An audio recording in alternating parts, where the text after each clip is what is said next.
how could Noah's family look after all of the animals on the ark?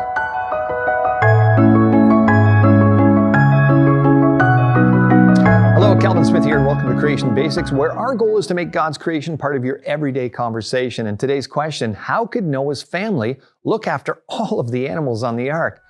According to Scripture, Noah's Ark was a safe haven for the representatives of all the kinds of air-breathing land animals that God created. The Bible does mention miraculous things like God sending the animals to the ark, but the Bible doesn't mention some kind of daily miraculous care of all the creatures on board. And skeptics love to point that out and bring up all sorts of objections as to how it would have been impossible.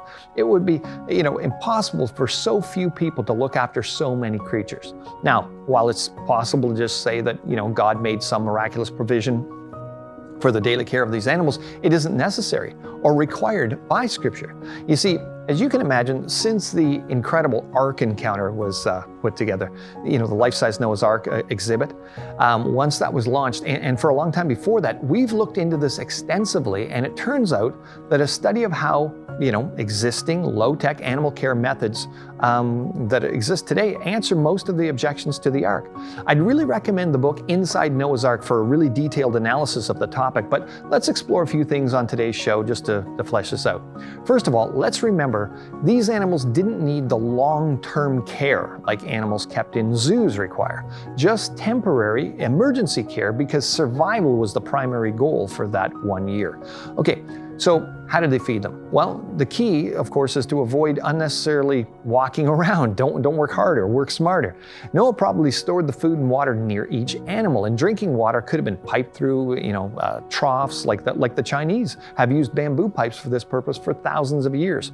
The use of some sort of self-feeder, commonly done for birds, for example, would have been essential and relatively easy. In summary, studies of non-mechanized animal care indicate that 8 people could have fed and watered 16,000 creatures, which is more than double the 7,000 that are estimated to have been on the ark. Okay, but how would the animals breathe? There's another objection we see. Well, when you do the calculations of how big the boat was and how many animals were on board, the density of animals on the ark compared to the volume of enclosed space, well, it was actually much less than what we find in modern mass animal housing like chicken farms, for example, that don't require any special mechanized ventilation today. So it's very reasonable to believe that that a window along the top section, which the Bible allows, would have adequately ventilated the ark. And it's also possible that what's called convective movement of air, that's driven by temperature differences between the warm-blooded animals and the cold interior surfaces, would have been significant enough to drive the flow of air. Plus, of course, wind blowing into the window would have enhanced the ventilation much further. What are some other objections? Okay, but what did they eat? Well, there was lots of room for storage, and they could have eaten compressed hay and other dried plant materials like seeds and grains. Carnivorous animals, for example, could have eaten dried or reconstituted dried meat or slaughtered animals. Giant tortoises, for example, would have been ideal to use as food in that regard because they're quite large and they actually don't need a lot of food themselves to be maintained. And of course, things like moth pots could have provided a bunch of food to different lizards and other animals.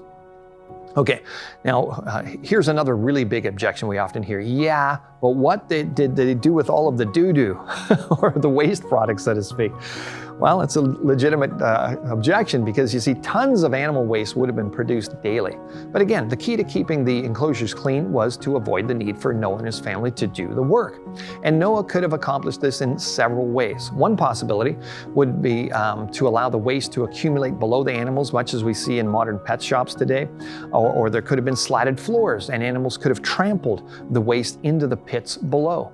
And sloped floors would have allowed the waste to flow into large central gutters where Noah's family could have then dumped it overboard, periodically without an excessive expenditure of manpower and needing more than 8 people.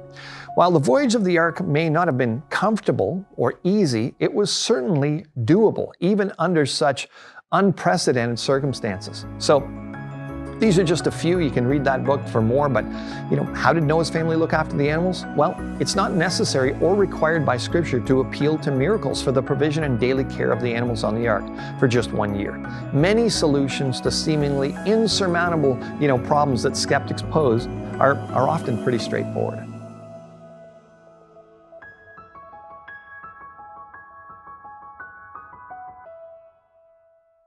Hey folks, Calvin here. I know you've heard it all before. Subscribe, hit the buttons, all that stuff. But here's the thing.